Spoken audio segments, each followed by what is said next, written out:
अच्छा जी, तो क्या बतला रहे हैं, ये जो भेद है अविद्या परिकल्पित, क्या भेद, ईश्वरपना और जीवपना, ये जो भेद है ये वास्तविक नहीं, कल्पित है, मिथ्या ही है। और ये जो दृश्य है, ये दृश्य भी क्या है, मिथ्या ही, सत्य नहीं है।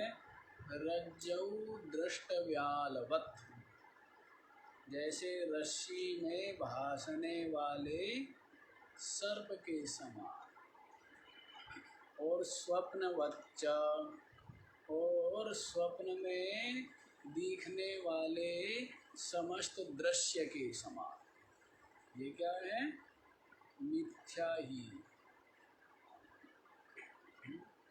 कैसा, गुप्त मत,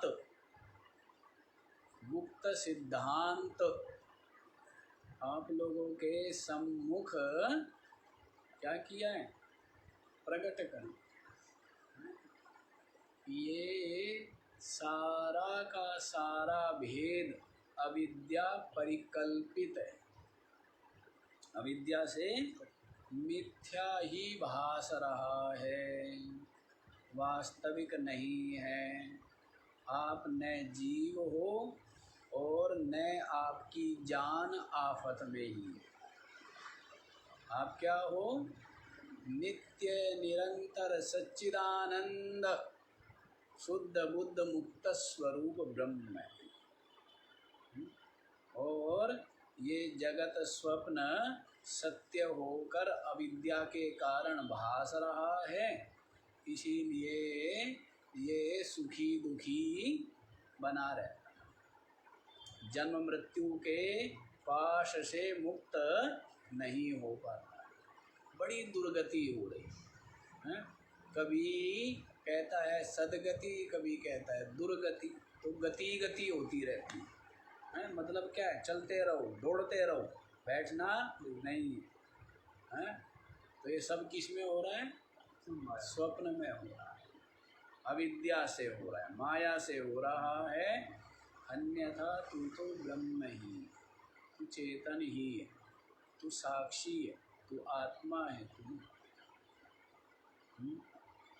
यही वास्तविक बात है। जिस जगत की समस्याओं के निराकरण के लिए जीवन पर्यंत संपूर्ण ऊर्जा शक्ति सामर्थ्य के साथ में लगा रहता है, भेद खुला पता लगा, जिस जगत में समस्या मान रहे हो वो जगत ही नहीं है।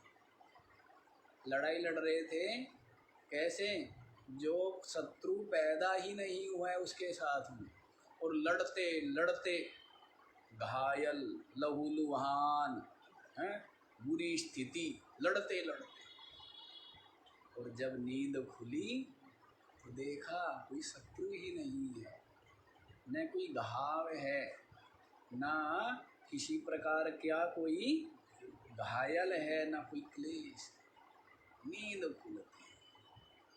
बताइए, यदि स्वप्न न होता तो इस जगत की निवृत्ति कैसे संभव थी? ये जगत की कभी निवृत्ति नहीं हो सकती थी, भले ही आप किसी भी लोक में चले जाते, द्वैत दृश्य जगत बना रहता। और स्वप्न इस दृष्टांत से जगत का मिथ्यात्व स्पष्ट हो जाता। सुषुप्ति इस दृष्टांत से आत्मा की सच्चिदानंद रूपता स्पष्ट हो जाती कि सुषुप्ति में कोई दृश्य नहीं, कोई विषय नहीं, कोई अंतःकरण नहीं, उसके पश्चात भी कितना निर्भयता है, कितनी निश्चिंतता और कितना आनंद है, जबकि अविद्या बनी हुई है। और संत शास्त्र वचन के द्वारा ये अविद्या भी हट जाए तो फिर क्या है? फिर ये ब्रह्म रूप, फिर ये मुक्त रूप, है ना। सब यूं खुल गए, सारे बंधन, सारी जकड़ने हैं, सारी बेड़िया, सारी जंजीरें यूं खुल गई। कहते हैं कि जंजीर बंधन कभी था ही नहीं, कभी है ही नहीं, संभव ही नहीं, संभव ही नहीं। तो ऐसा प्रसाद आप लोग पा रहे हो, ऐसे प्रसाद को पाते रहोगे तो क्या हो जाओगे? हाँ, परमानंद में प्रतिष्ठित हो जाए। परमानंद है, ऐसा दिव्य ज्ञान संतों ने अपने तप साधना संयम विचार करके और जन साधारण के लिए परोस दिया है थाली में।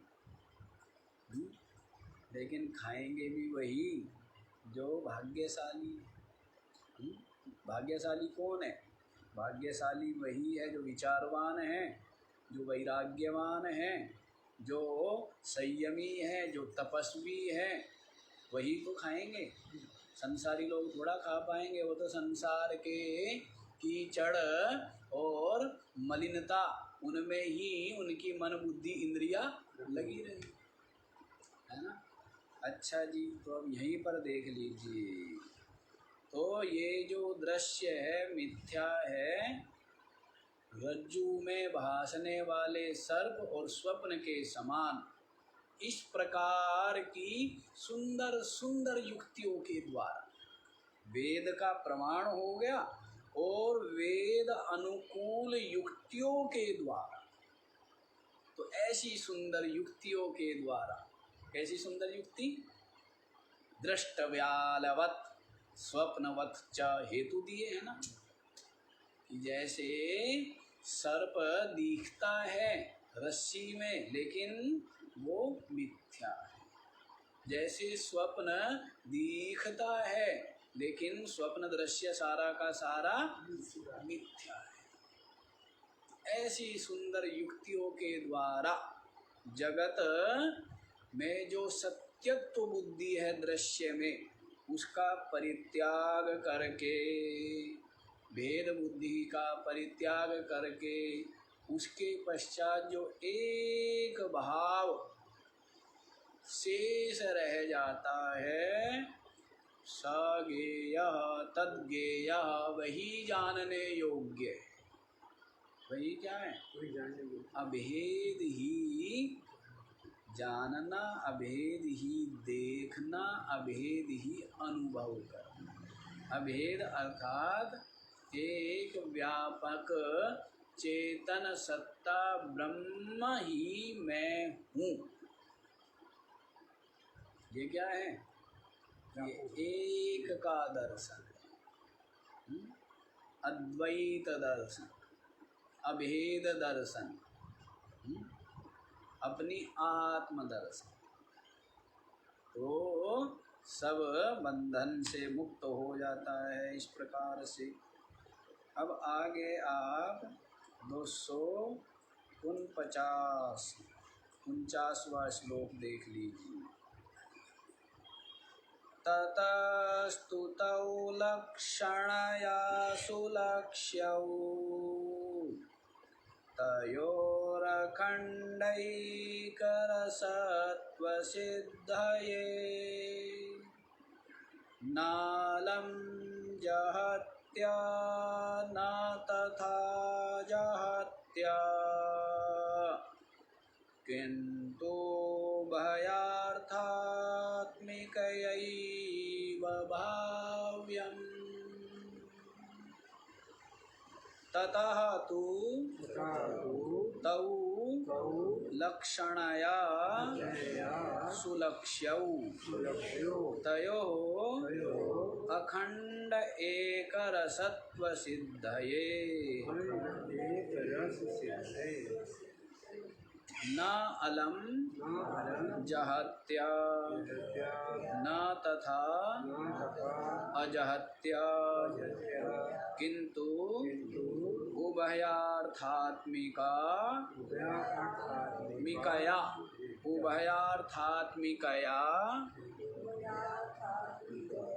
एव भाव्यम।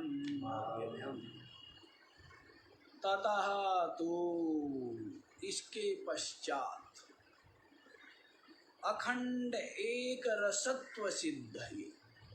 क्या तयोहो माने जीव ईश्वर है। जीव और ईश्वर में जो अखंड एक रसत्व सिद्ध है। तो क्या है? खंड खंड है, ईश्वर अलग, जीव अलग। तो अखंड और एक रसता की, एक रूपता की, एक भाव की सिद्ध, ये सिद्धि के लिए अखंड अभेद भाव की सिद्धि के लिए। कभी खंडित नहीं होता है, कभी भेद आया ही नहीं, अविद्या परिकल्पित है, कभी भेद हुआ ही नहीं है। भेद वास्तविक नहीं है। भेद क्या है? औपाधिक है। और दोनों के दोनों क्या है? भ्रांति जन्य। उपाधि भी क्या है? कल्पित है। और भेद भी क्या है? कल्पित है, भ्रम से है। तो कभी ईश्वर, जीव और ब्रह्म, इनका कभी भेद हुआ ही नहीं है।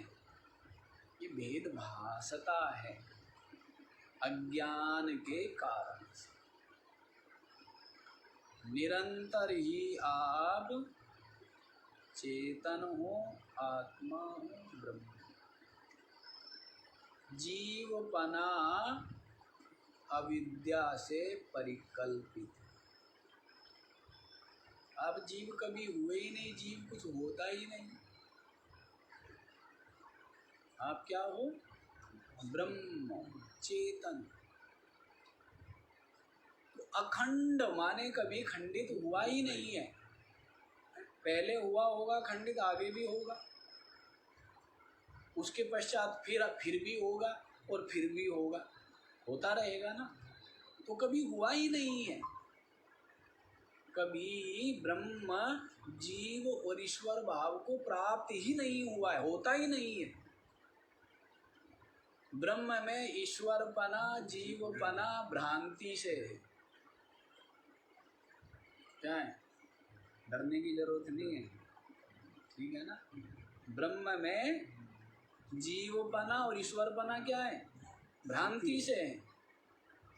ब्रह्म वास्तव में ब्रह्म रूप में ही विराजमान, और वो ब्रह्म सो ब्रह्म है, तू है वही पुतली नहीं तू मांस की। वो ब्रह्म कौन है? कि जी ब्रह्म है परमात्मा, निष्कलंक है, व्यापक है, वो है मैं। तो जीव परिचिन्न। ऐसा बुद्धि में संस्कार, निश्चय, अनुभव बड़े क्या है? बड़े दृढ़ है। और ये मिथ्यानुभव है। मिथ्यानुभव इतना पक्का हो गया है, और सत्यानुभव से हट जाएगा, नहीं हट सकता है, हट जाएगा नहीं। तो ब्रह्म है, ब्रह्म में ब्रह्म ईश्वर जीव भाव को कभी प्राप्त नहीं हुआ है। ये तो अज्ञानियों को भासता है, और उनको समझाने के लिए ये प्रक्रिया अपना ली गई है। ईश्वर, जीव, जगत अन्यथा, ब्रह्म ही निरंतर स्वमहिमा में विराजमान।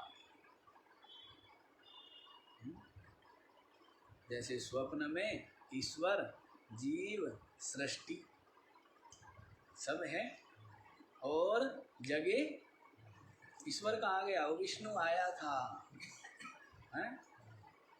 परलोक से आया था, हैं?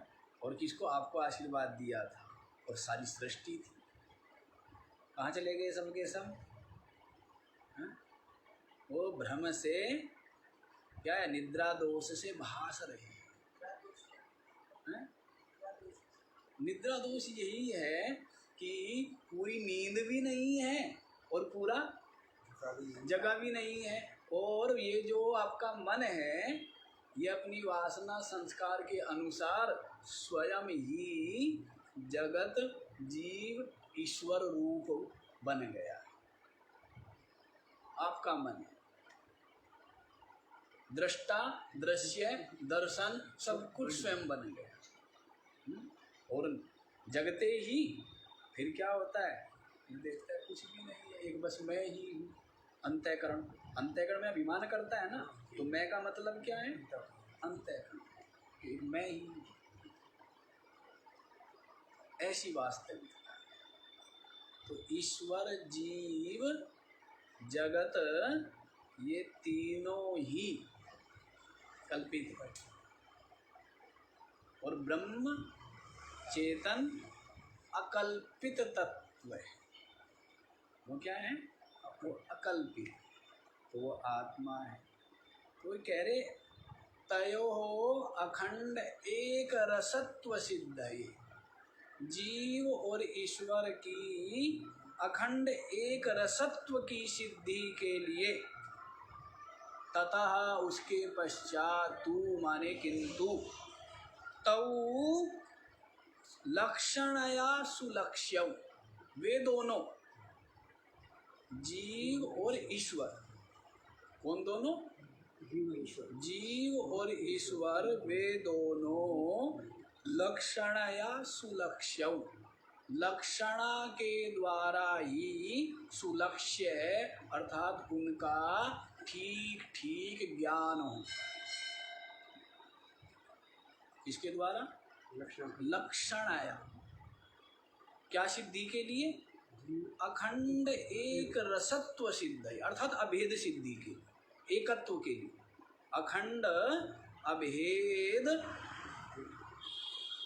चेतन ब्रह्म एकत्व की सिद्धि के लिए क्या करना पड़ेगा, तऊ लक्षणाया सुलक्ष्य, वे दोनों जीव और ईश्वर क्या है, लक्षणा के द्वारा ही सुलक्ष्य है, अच्छी प्रकार से जाने जा सकते हैं।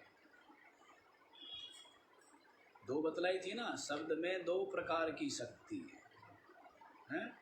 एक क्या है, एक तो उसकी वाच्य शक्ति हुई और दूसरी क्या हुई, लक्ष्यार्थ। एक वाच्यार्थ और दूसरा लक्ष्यार्थ। तो जहाँ पर वाच्यार्थ दोषपूर्ण हो या असंभव हो, वहाँ पर क्या करते हैं, लक्षणा करते हैं। वहाँ पर क्या करना पड़ता है, लक्षणा करना पड़ता है। कि जैसे कोई कहे कि देखो पेड़ की चोटी के ऊपर चंद्रमा, तो क्या पेड़ की चोटी के ऊपर चंद्रमा रखा हुआ है क्या, मतलब पेड़ की चोटी के ऊपर से दिख रहा है चंद्रमा, तो वही अपनी कक्षा में ही है, अंतरिक्ष में ही है। तो ऐसे लक्षणा के द्वारा क्या किया है, चंद्रमा का बोध कराया। वाच्यार्थ बनेगा क्या, चंद्रमा, वृक्ष की चोटी के ऊपर चंद्रमा है, इसका वाच्यार्थ संभव है, क्यों जी, पेड़ के ऊपर चंद्रमा रखा है क्या, वाच्यार्थ तो यही हुआ ना। लेकिन फिर हमें क्या करना पड़ेगा, लक्ष्यार्थ, कि हाँ पेड़ की चोटी के ऊपर से चंद्रमा को दिखने में सुगमता हो रही है, दिख रहा है, तो वहाँ लक्षणा कर रहे हैं। तो इसी प्रकार से यहाँ पर भी लक्षणा के बतला रहे हैं। फिर कहते जी लक्षणा भी कौन सी करे, लक्षणा भी तीन है, जहाती लक्षणा, अजहाती लक्षणा और जहाती अजहाती लक्षणा। समझ आया, तीन प्रकार की लक्षणा, जहाती अजहाती और जहाती अजहाती, जहाती अजहाती को भाग त्याग लक्षणा भी कहते हैं। जहाती अजहाती जो लक्षणा है उसको भाग त्याग लक्षणा भी कहते हैं। तो यहाँ पर अब ये देखना है कि कौन सी लक्षणा का प्रयोग करना पड़ेगा, हैं? एक जहाती लक्षणा है। तो जहाती लक्षणा में जहात का मतलब होता है त्याग। जहाती लक्षणा में क्या मतलब करना है? त्याग होता है। और अजहाती लक्षणा जिसमें त्याग नहीं होता है, जिसमें वाच्यार्थ का ग्रहण किया जाता है और लक्ष्यार्थ का भी ग्रहण होता है, वो क्या हुई? अजहाती लक्षण। वो क्या हो गया? अजहाती लक्षणा हुई। और तीसरी जो है लक्षणा, उसमें क्या होता है? हैं? हाँ, उसमें भाग त्याग लक्षणा में वाच्यार्थ का त्याग और लक्ष्यार्थ का ग्रहण होता है। त्याग भी है और ग्रहण भी। जैसे अब देखो क्या बतला, जहाँ पर जो पूरा का पूरा वाच्यार्थ का त्याग होता है वो लक्षणा क्या है? जहाती लक्षण। वो लक्षणा क्या है? जहाती लक्षण। और जिस लक्षणा में वाच्यार्थ का भी त्याग नहीं होता और लक्ष्यार्थ का ग्रहण होता है वो लक्षणा क्या होती है? अजहाती लक्षणा। और जो तीसरी लक्षणा है इसमें क्या होता है? एक अंश का त्याग होता है और एक अंश का ग्रहण होता है। उसको क्या बोलेंगे? भाग त्याग। एक भाग का त्याग हो गया और एक भाग रखा गया। तो इसमें दृष्टांत क्या बनेंगे? दृष्टांत क्या बनेंगे?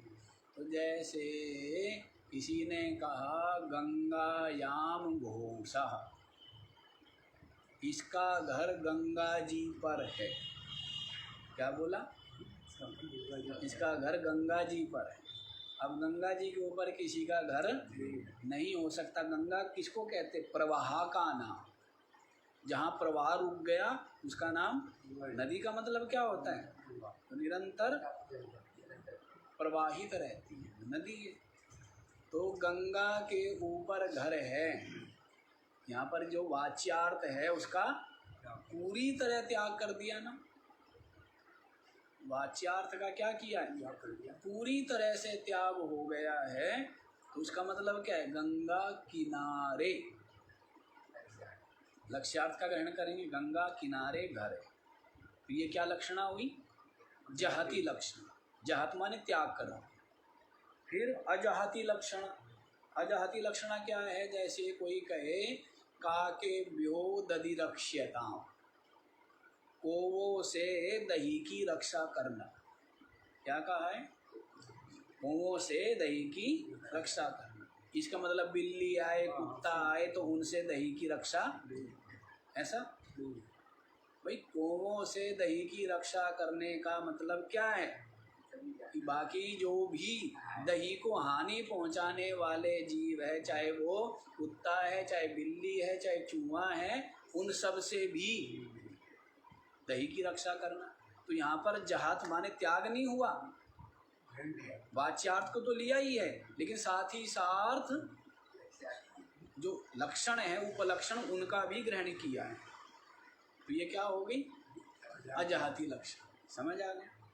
और तीसरी जो है वो है भाग त्याग लक्षणा, जिसको जहाती अजहाती लक्षण। वो क्या है? तो उसके लिए दृष्टांत आगे स्वयं आ रहा है। दृष्टांत आ रहा है और इसी का हमारे काम की यही जो है लक्षणा, ये क्या है? हाँ, तो आगे आएगी तो आगे इसका स्वरूप बदलना है। तो आगे बोल भी दिया है, तो यहाँ देखो, नालम जहत्या ना तथा अजहत्या। हमें जीव और ईश्वर में क्या सिद्ध करना है? एकत्व, अखंड अभेद की सिद्धि के लिए क्या करनी पड़ रही है? लक्षणा। तौ लक्षणया सुलक्ष्यौ, जीव और ईश्वर का अभेद जो ज्ञान है उसकी सिद्धि के लिए क्या करनी पड़ेगी? लक्षणया सुलक्ष्यौ, लक्षणा के द्वारा ही अच्छी प्रकार से समझे जा सकते, जाने जा सकते। तो फिर बता दिया 3 लक्षणा है जी। तो कहते हैं ना अलम जहत्या, न तो जहाती लक्षणा पर्याप्त है यहाँ पर, न तथा अजहत्या और न अजहती लक्षणा पर्याप्त है यहाँ पर, किंतु उभयार्थात्मिकया एव भाव्यम, किंतु जो उभय अर्थ रूप जो लक्षणा है वही हमें यहाँ पर क्या है? स्वीकार्य है। उभय अर्थ माने जहाती भी और अजहाती, तीसरी बन गई, एक जहाती एक अजहाती और तीसरी क्या हो गई? जहाती अजहाती, जिसका दूसरा नाम क्या है? भाग त्याग। ठीक है, इसको आगे वाले श्लोक में आप लोग समझ लीजिए। ये तो स्पष्ट हो गया ना, उभयार्थात्मिकया एव भाव्यम, उभय अर्थ स्वरूप जो लक्षणा है वही भाव्य है, वही स्वीकार्य है, वही हमें यहाँ पर क्या है? हाँ, वही स्वीकार्य है। तो इसका स्वरूप आप 250वें श्लोक में देखते। सदेव दत्तो यमतीह चैकता विरुद्ध धर्मान् समापास्य कथ्यते, यथा तथा तत्त्वमसीति वाक्ये विरुद्ध धर्मानुभयत्र हित्वा स देवदत्तः अयम् इति इह च एकता विरुद्ध धर्मांशं अपास्य कथ्यते, यथा तथा तत्त्वमसि इति वाक्ये विरुद्ध धर्मान् उभयत्र हित्वा सोऽयं देवदत्तः। क्या बोला है? स माने वह, अयम माने यह, देवदत्त है, देवदत्त है, यह वह देवदत्त है।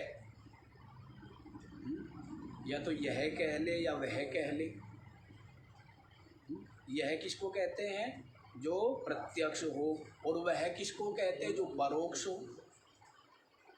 यह किसको बोलेंगे? जो प्रत्यक्ष है उसको क्या कहते हैं? ये हैं। और जो दूर होगा उसको क्या कहेंगे? वो, है ना। तो यह वह देवदत्त है, वह देवदत्त, यह देवदत्त है। वह देवदत्त, वो जो देवदत्त था ना, यह देवदत्त है, ये वही देवदत्त। तो यहाँ पर बिल्कुल विरुद्ध है ना, यह ये और वह वो। तो इसी बात को समझा इस वाक्य में, यह वह देवदत्त है।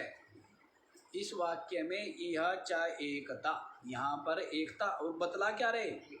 एकता बतला रहे ना कि ये वही देवदत्त है जो वहाँ मिला था ना दिल्ली में, ये वही है। क्या मतलब? ये वही है। ये वही देवदत्त है।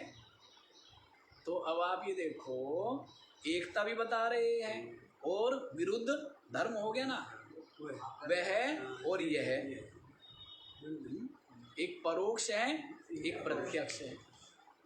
प्रत्यक्ष हो गया तो विरुद्ध धर्म है ना, बिल्कुल क्या हुए, विरुद्ध धर्म है। कहाँ दिल्ली है और तो कहते वह यह देवदत्त है, एकता बतला रहे हैं। इसी को कह रहे एकता विरुद्ध धर्मांशम। जो विरुद्ध धर्म है ना, क्या विरुद्ध जो धर्म है उस अंश का विरुद्ध धर्मांशम अपास्य कथ्यते। जो विरुद्ध धर्म है उसका परित्याग करके एकता कथ्यते। क्या कही जा रही है, एकत्व कहा जा रहा है।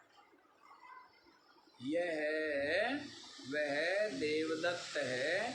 यहाँ पर जो एकता कही जा रही है वो कैसे है, विरुद्ध धर्मांशम अपास्य, विरुद्ध धर्म का परित्याग कर, क्या करके, विरुद्ध धर्म का परित्याग कर। तो जैसे वह और यह, ठीक है, तो इन दोनों में विरुद्ध धर्म क्या है कि जैसे दिल्ली मिला था और अब ऋषिकेश मिला है। तो इन देवदत्त वही है, देवदत्त देवदत्त, वह देवदत्त यह देवदत्त। तो इनमें हमने क्या किया, जो विरुद्ध धर्म है यह और वह, उसका परित्याग करके किसको ग्रहण कर लिया, देवदत्त। क्या किया है, जो विरुद्ध धर्म है उनको छोड़ दिया है और जो समान है उनकी फिर एकता हो गया। उस देवदत्त और ये देवदत्त, समझ आए ना, वह देवदत्त और यह देवदत्त। तो इनमें जो विरुद्ध अंश है यह और वह, उसको छोड़ देने पर केवल देवदत्त ही एक बतलाना है ना हमें, तो एकता कथ्यते, एकत्व कहा गया। यथा माने जिस प्रकार से, तथा उसी प्रकार से, तत्त्वमसीति वाक्य, क्या तत्त्वमसी इस वाक्य में, महावाक्य है ये। कितने महावाक्य बतलाए थे, वेद कितने हैं, और चारों वेदों के एक एक महावाक्य। महावाक्य क्यों कहते हैं, जीव और ब्रह्म का अभेद एकत्व का प्रतिपादन करने के कारण से इनको क्या कहते हैं, महावाक्य। बाकी सब तो भेद का ही प्रतिपादन कर रहे हैं ना, जीव जगत ईश्वर, इनका क्या कहते हैं, भेद। सारी दुनिया जानती है, सारी दुनिया मानती है, हैं? लेकिन वास्तविकता कुछ और ही है। वो वेद कहते हैं, क्या कहते हैं कि जीव और ईश्वर दोनों एक। इनका जो भेद है वो बतलाएंगे कैसे हटाया जाता है। तो तत्त्वमसी एक महावाक्य है। तत् माने वह, त्वम माने तू, असी माने है, वह तू है, वह माने ब्रह्म, तू ब्रह्म है। तू क्या है, ऐसा किसने उपदेश किया है, हाँ वेदों उपनिषदों में आया, वेद में आया है।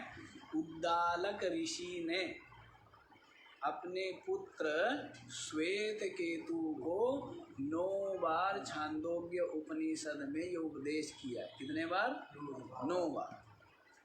तत्त्वमसि हे श्वेत केतो, हे श्वेत केतु तू क्या है, तू वही है, अर्थात तू ब्रह्म। क्या उपदेश किया है, उपदेश तो आप भी करते हो ना, अपनी संतानों को नहीं करते हो, पर उपदेश बहुत उपदेश करते हो, कैसे धन कमाना, कैसे झूठ बोलना, कैसे कपट करना है, कौन शत्रु कौन मित्र, कौन अपना कौन पराया, बड़े उपदेश देते हैं, नहीं देते हैं? लेकिन ऋषि अपने पुत्र को क्या उपदेश दे रहा है? अध्यात्म का ज्ञान का उपदेश दे रहा है। हे पुत्र, तू चेतन है, तू आत्मा है, तू ब्रह्म है। ऐसा उपदेश आप दोगे? नहीं देते ना। छोटी छोटी चीजें पकड़ाते हो। क्या पकड़ाते हो? सांसारिक वस्तुएं जो कि केवल यहीं पर काम आएगी शरीर के लिए। इनके द्वारा केवल शरीर की आवश्यकताओं की पूर्ति हो सकती है, भोजन वस्त्र आदि, अन्न आच्छादन आदि के द्वारा, है ना। तो उन्होंने अपने पुत्र को क्या दिया? नष्ट होने वाली संपदा मात्र नहीं दी। क्या दिया है? ऐसा अविनाशी शाश्वत परम पद उनको बतलाया है, जहाँ पर विराजमान हो कर के किसी प्रकार का भय, क्लेश, अशांति, बंधन नहीं और जन्म मृत्यु से रहित हो जाते, मुक्त हो जाते। ये विद्या, इसलिए ये विद्या, ब्रह्म विद्या का दान देना सबसे बड़ा दान क्या है? इस विद्या का दान आप अपने दे करके जाते हो ना, हैं? किसी को कन्यादान क्या करते हैं? संपत्ति का दान, अपने पुत्र को अपना सारा जो कुछ कमाया है, जो कुछ जोड़ा, सब कुछ दे करके जाते हो, वो सब नष्ट होने वाला। लेकिन श्वेत केतु ने अपने पुत्र को क्या दिया है? जैसे सिद्धार्थ ने, राजा बुद्ध थे ना, मतलब बुद्ध हो गए जो महात्मा बुद्ध, उन्होंने अपने पुत्र को क्या दिया? ज्ञान दिया और कहने लगे ऐसा राज्य दे रहा हूँ पिताजी, यहाँ का राज्य तो कोई भी छीन लेगा, यहाँ पर तो विरोधी शत्रु बने रहेंगे, ये तो राज्य वैसे भी छोटा सा है ना, सीमित है, और ये राज्य तो छूट जाएगा। मैं आपके पोते को ऐसा राज्य दे रहा हूँ जिसको न कोई छीन सकता है, न कोई विरोधी है और न सीमित है, जो व्यापक है, पूर्ण। ऐसा राज्य क्या है?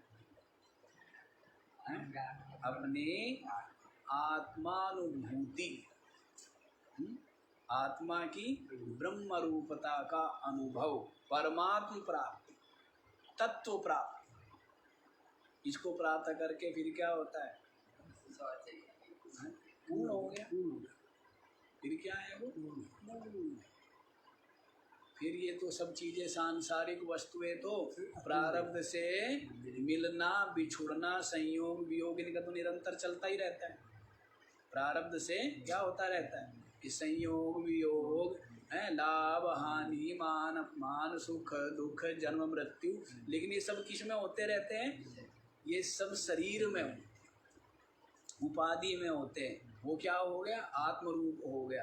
तो उसका जन्म थोड़ा होता है, जन्म शरीर का होता है, मृत्यु शरीर की, रोगी शरीर होता है, बूढ़ा शरीर होता है, शक्ति इंद्रियों की क्षीण होती है, मन बुद्धि क्या होते हैं? इनमें ही सुख दुख ज्ञान अज्ञान है। लेकिन आत्मा तो क्या है? अलग, मुक्त ही चेतन है, ब्रह्म रूप। जो शरीर में बैठा है, मतलब शरीर को मैं मानेगा तो क्या होगा? वो तो रोगी भी होगा, हैं? वो तो मरेगा भी। लेकिन जिसने जान लिया कि मैं शरीर नहीं हूँ, तो फिर जन्म किसका? रोगी कौन? मृत्यु किसकी? आत्मा की तो नहीं। वैसे इंद्रियों की है, वैसे मन और बुद्धि की है। लेकिन जिसको ये अनुभव हो गया, ऐसा समझ लिया, ये विद्या, जितनी भी विद्या, जितने भी ज्ञान है, उनकी क्या है? ये राजा है। भगवान श्री कृष्ण ने क्या कहा है इसको? राज विद्या, सारी विद्याओं की राजा, सारी विद्याओं की क्या है? ये शिरोमणि है, मुकुट है। तो ये विद्या जिसने सीख ली तो उसने तो ठीक है, मनुष्य जीवन पाके। हाँ, और जिसने ये विद्या नहीं सीखी, बाकी विद्याएं सीखी सब, लेकिन ये विद्या नहीं सीखी, वो क्या रह गया, वो कृपण रह गया, अधूरा रह गया। और जिसने कोई विद्या नहीं सीखी लेकिन एक विद्या सीख ली, तो वो क्या है, वो पूर्ण है ना। तो ये बात समझिए। तो क्या बतलाया है, तत्वमसि। उद्दालक ने अपने पुत्र को तत्वमसि, हे पुत्र तू वह ब्रह्म है। तो अब यहाँ तत्वमसि में आपको मैं पहले दिन बतला चुका था कि कितने पद हैं, तत्त्वम असि। तत् माने वह, त्वम माने तू, असि माने एकत्व का बोध करा। तो तत् माने ईश्वर, तत्पद का वाच्य क्या है, ईश्वर। त्वम पद का वाच्य क्या है, जीव। ईश्वर जीव, जीव ईश्वर है। क्या बतला रहे हैं, जीव ईश्वर है। तो वो अभेद बन नहीं सकता है, वो उपाधि से विरुद्ध धर्म है ना। ईश्वर व्यापक हो गया, जीव परिचिन्न हो गया। ईश्वर जो है वो क्या है, सर्वज्ञ आदि हो गया, और जीव अल्पज्ञ हो गया। तो ये इन दोनों का अभेद नहीं बन सकता है। तो वाच्य अर्थ ईश्वर और त्वम का वाच्यार्थ जीव, तो ये अभेद संभव नहीं है। तो अब यहाँ पर क्या करेंगे, भाग त्याग लक्षणा करें। यहाँ पर क्या करेंगे, भाग त्याग लक्षणा, जिसको जाति अजाति तीसरे नंबर वाली लक्षण, तो वो करेंगे। तो तत्पद का वाच्य है ईश्वर, और उसका तत्पद का जो लक्ष्य है वो क्या है, तत्पद का वाच्य ईश्वर, तत्पद का लक्ष्य क्या है, ईश्वर साक्षी ब्रह्म। देखो ईश्वर बोला है ना, अब समझ लो, ठीक है। उस दिन बताया था मैं, ईश्वर बोला है ना, तो ईश्वर का मतलब क्या है, जो माया रूप उपाधि है। एक चीज पहले क्या है, माया, और माया का अधिष्ठान चेतन। कितने हो गए, दो। कितने हो गए, दो।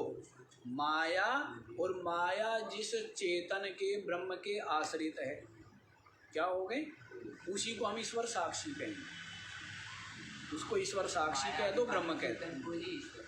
ईश्वर साक्षी कहो, ब्रह्म कहो, एक ही बात। ब्रह्म के आश्रित क्या है, माया है। तो ब्रह्म और उसके आश्रित माया, और माया में ब्रह्म का जो आभास, तो तीनों मिलकर के क्या कहलाता है, ईश्वर।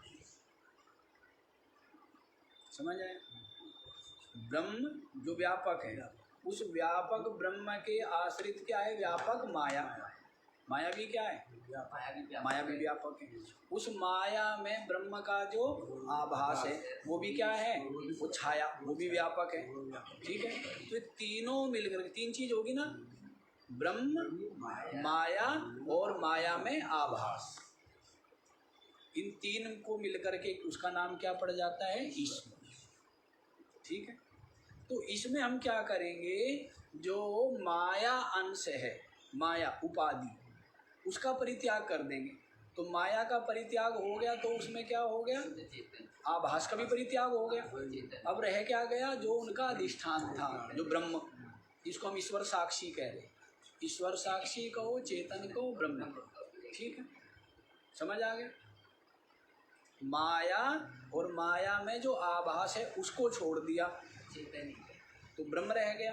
तो ये क्या हुआ, ये तत्पद का लक्ष्य। ठीक, अब त्वम पद पर आओ। त्वम पद मतलब जीव। जीव कैसे कैसे बनता है, चेतन, अधिष्ठान चेतन ब्रह्म का हो, उसी का नाम कूटस्थ पड़ जाए, उसी को कूटस्थ कह देंगे, साक्षी कहेंगे। ठीक, ब्रह्म का हो, चेतन का हो, कूटस्थ का हो, साक्षी हो। ठीक है, तो वो जो साक्षी है उसके आश्रित क्या है, अविद्या। अविद्या रूप उपाधि, उस अविद्या में चेतन का जो आभास, चिदाभास जिसको हम बोलते हैं, कितनी चीजें हो गई? कूटस्थ, अविद्या उपाधि और अविद्या में चेतन का आभास, कितने हो गए? 3। ये 3 मिल करके क्या बन जाता है? जीव। जो ये कर रहा है ना, मैं, तो ये कौन कर रहा है? ये जीव। ठीक है। अब इसमें से हमने क्या किया, जो अविद्या में आभास है उसका परित्याग कर दिया, वाच्यार्थ का। अब लक्ष्यार्थ क्या बच गया? चेतन बच गया, जो कूटस्थ है, साक्षी। तो साक्षी और वहां पर ईश्वर साक्षी, ये जीव साक्षी बोलो उसको, ईश्वर साक्षी हो गया। ये क्या है? जीव साक्षी, ईश्वर साक्षी, दोनों एक है। जिसको कूटस्थ कहो, उधर ब्रह्म कहो, एक। विरुद्ध धर्म का परित्याग कर देने पर जो लक्ष्य है, लक्ष्यार्थ, उनका एकता अभेद सिद्ध हो जाता। किसके द्वारा? लक्षणा के द्वारा। कौन सी लक्षणा? भाग त्याग लक्षण, जहति अजहति लक्षण। जहति अजहति लक्षणा के द्वारा क्या बन गया है? उनका अभेद सिद्ध हो। तथा तत्त्वमसीति वाक्ये, इसी प्रकार तत्त्वमसी इस महावाक्य में विरुद्ध धर्मान उभयत्र हित्वा, दोनों जगह पर, ईश्वर में भी और जीव में भी जो विरुद्ध धर्म है, उन विरुद्ध धर्मों का उभयत्र माने दोनों जगह पर, हित्वा माने परित्याग करके, एकता कथ्यते, जीव और ईश्वर की एकता कही जाती। जीव और ईश्वर की एकता समझ में आ गई? जीव और ईश्वर का जो एकता है वो वाच्यार्थ की एकता नहीं है, लक्ष्यार्थ की एकता। ईश्वर पद का लक्ष्य क्या हो जाएगा? तत्पद का लक्ष्य ईश्वर साक्षी। त्वम पद का लक्ष्य क्या हो जाएगा? जीव साक्षी। ईश्वर साक्षी और जीव साक्षी दोनों एक, चेतन है ब्रह्म। तो आप क्या हो गए? आप ब्रह्म हो। आप क्या हो? बिल्कुल भी बुद्धि में शंका मत करो। वेद प्रमाण है, युक्ति के द्वारा सिद्ध किया जा रहा है, और विचार करो तो आपकी अनुभूति भी यही हो। तो इसलिए थोड़ी सी भी चित्त में शंका है क्या? है? अब तो शंका नहीं रहनी चाहिए। है? कि महाराज क्या करें, ये जो आदत पड़ा हुआ है ना, अभ्यास की वृत्ति बार बार किसके साथ जुड़ती है? अपनी आत्मा से ना जुड़ करके शरीर से जुड़ी रहती है, हैं? जीव भाव से जुड़ी रहती है, यही बुद्धि में बना रहता है। तो इन सब भावों का परित्याग करो। हैं? मैं शरीर हूँ, मेरा शरीर है, ये क्या है? मिथ्या ज्ञान है। मैं इंद्रिया हूँ, इंद्रिया मेरी है, ये मिथ्या ज्ञान है। मैं प्राण हूँ, प्राण मेरे है, ये झूठा ज्ञान है। मैं मन हूँ, मन मेरा है, ये क्या है? मिथ्या ज्ञान। मैं बुद्धि हूँ, बुद्धि मेरी है, ये झूठा ज्ञान है। मैं चिदाभास हूँ, मैं क्या हूँ? चिदाभास हूँ, ये ज्ञान भी मिथ्या ज्ञान। सत्य ज्ञान क्या है? कि मैं आत्मा, शरीर को भी, इंद्रिया, प्राण, मन, बुद्धि सबका साक्षी, सबका क्या हूँ? सबका साक्षी आत्मा में, चेतन में। समझ आई बात? है? तो ये बात बुद्धि में संशय रहित होकर के टिका लेनी चाहिए। यही अच्छे से समझ लीजिए। निरंतर यही क्या करना है? निरंतर यही चिंतन, यही विचार, और ये निश्चय हो जाए। ऐसा प्रगाढ़ दृढ़ निश्चय हो कि मैं साक्षी क्या हूँ? देहे इंद्रिय प्राण अंतःकरण और संपूर्ण दृश्य प्रपंच का मैं साक्षी अलग ही हूँ। पंचकोश विवेक की प्रक्रिया के द्वारा चिंतन करे। जिसको क्या बतलाया था? व्यतिरेक वृत्ति से, निषेध वृत्ति से। तो उससे अपने साक्षी पने का पहले निश्चय। अब व्यक्ति कहता है अनुभूति नहीं हुई, अनुभूति नहीं हुई, अनुभूति नहीं हो रही, निश्चय है क्या? अब बुद्धि में निश्चय तो है कुछ, और अनुभव क्या करना चाहता है? अरे जब आपका पहले निश्चय तो हो, जब निश्चय हो गया फिर अनुभूति में देरी और दूरी वाली बात नहीं। लेकिन पहले आपका संशय रहित अत्यंत परिपक्व दृढ़ निश्चय हो, निरंतर बुद्धि में ये निश्चय बना रहे, मैं साक्षी। निरंतर ये जो अन्नमय, प्राणमय, मनोमय, विज्ञानमय, आनंदमय कोशों का जो स्वरूप बतलाया है, इनसे बिल्कुल अलग इन सब का साक्षी। ऐसा क्या हो? पहले अच्छे से समझ लीजिए, खूब अच्छे से, फिर अच्छे से निरंतर यही विचार कीजिए जिससे कि निश्चय हो। निश्चय हो गया, अनुभूति की कोई देरी नहीं। लेकिन पहले कहते अनुभूति नहीं हुई, अनुभूति नहीं, निश्चय ही नहीं है भाई। निश्चय क्या है? वृत्ति तो रहती है निरंतर बहिर्मुखी है। संसार का, संसारियों का, इनका ही चिंता चिंतन में लगी रहती है बुद्धि। तो वो ऐसी बुद्धि में निश्चय कैसे संभव है? अनुभूति तो दूर की बात, पहले निश्चय। इस प्रकार से बतला दिया है। क्या बतला दिया है?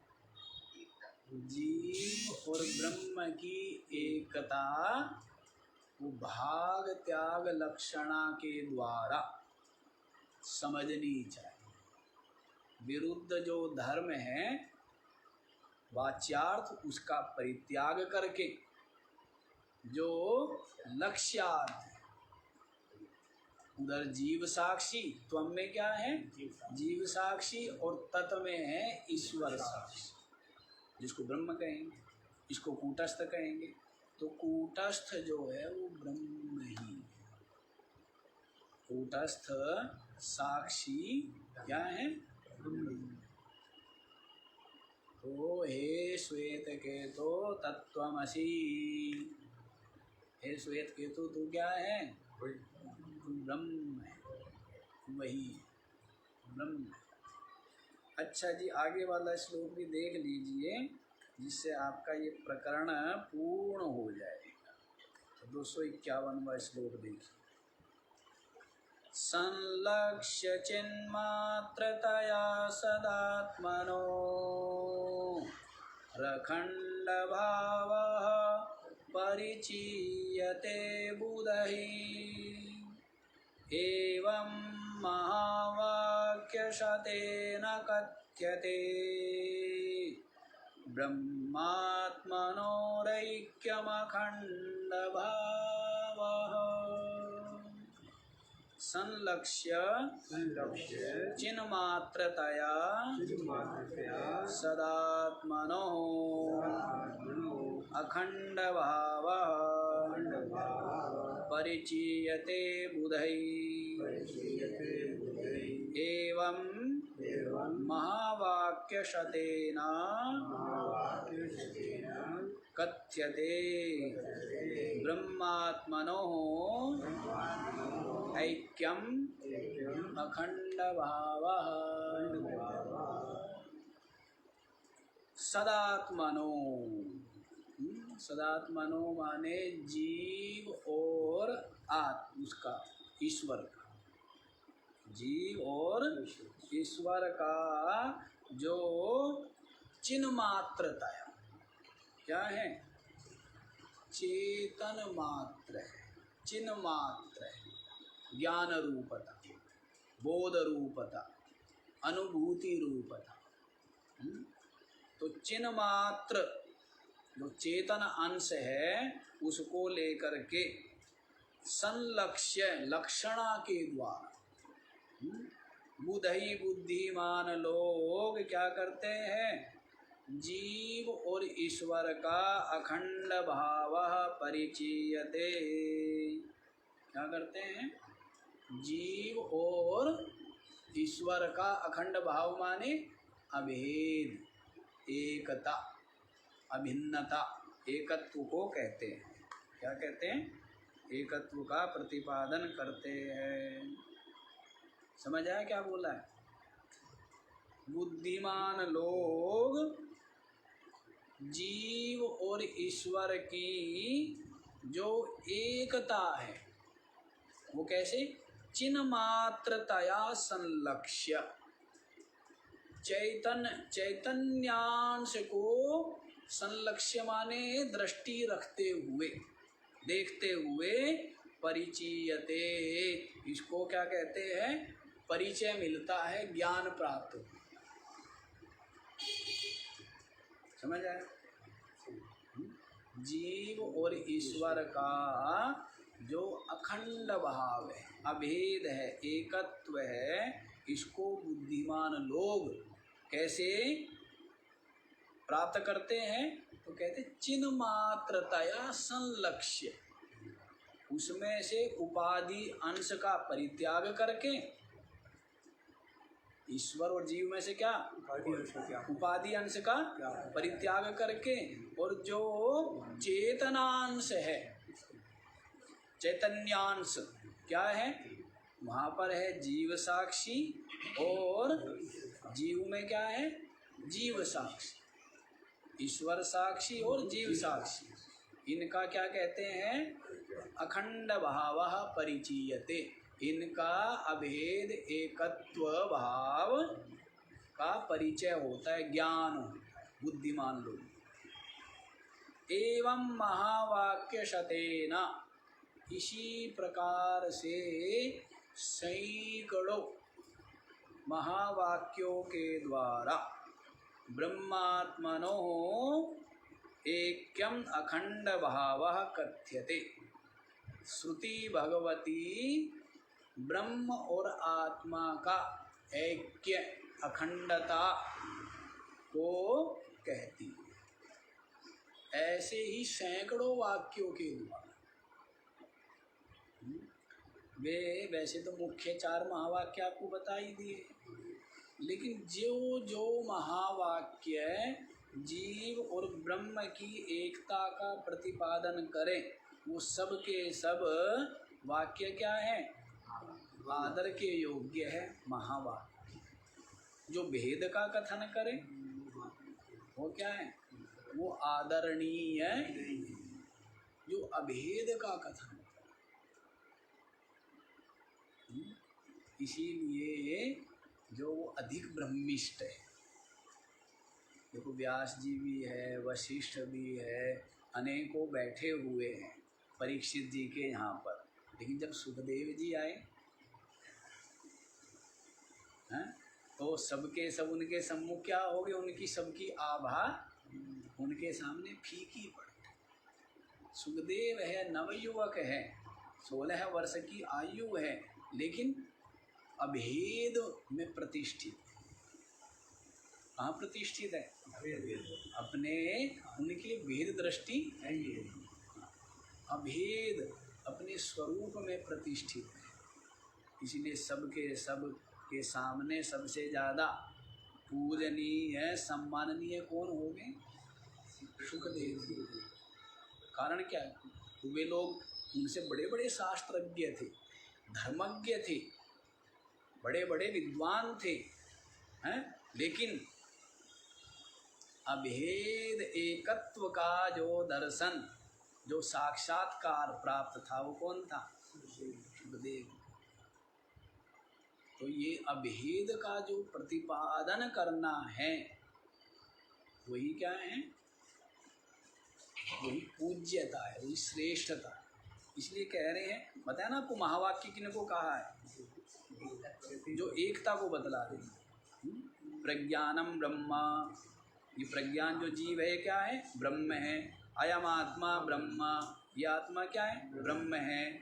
और तत्त्वमसि, तू वह ब्रह्म है। और अहम ब्रह्मास्मि, मैं ब्रह्म।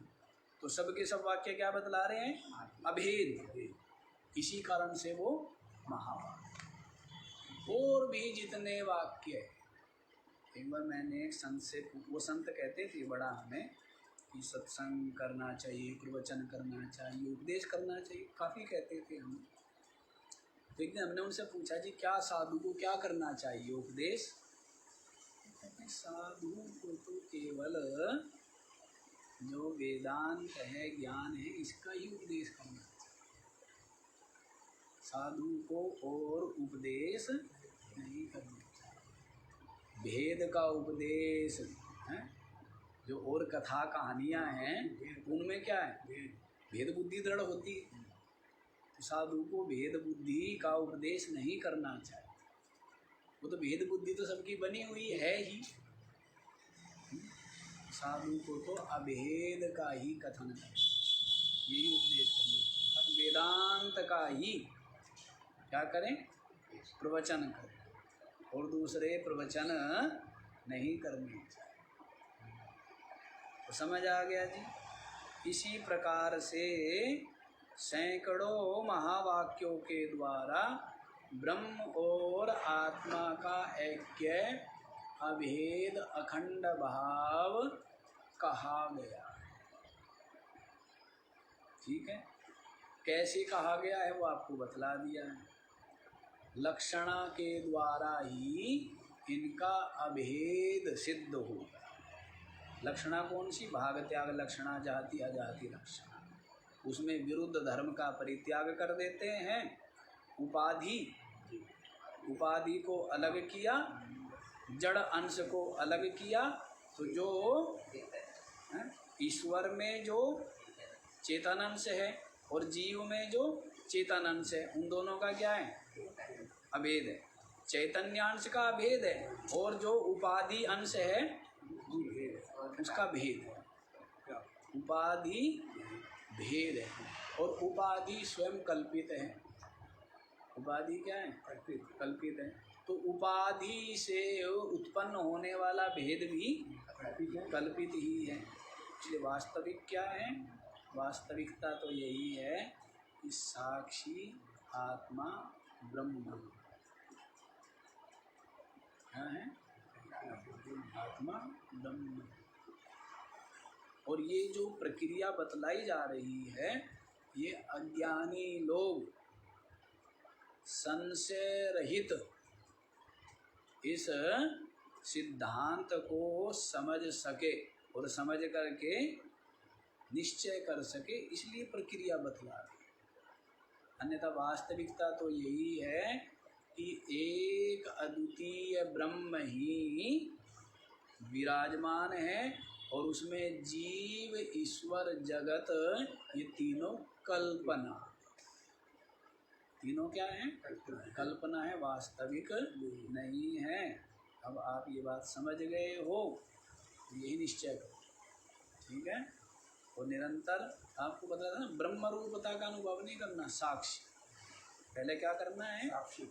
हाँ, ये देह अन्नमय, और ये जो इंद्रिया और प्राण, मन और बुद्धि, ये सब दृश्य है, ये सब जड़ है, ये सब विकारी है, ये सब अनात्मा है।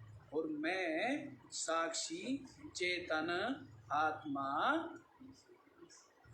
मैं, तो बिल्कुल अलग पृथक अपना आत्मा की साक्षी बने का अनुभूति। उसके पश्चात साक्षी की ब्रह्म रूपता का अनुभव कोई कठिन बात नहीं। साक्षी की ब्रह्म रूपता का अनुभव कठिन नहीं है, लेकिन अपना इनसे पृथक, अनात्मा से पृथक अपनी आत्मा को कर लो पहले।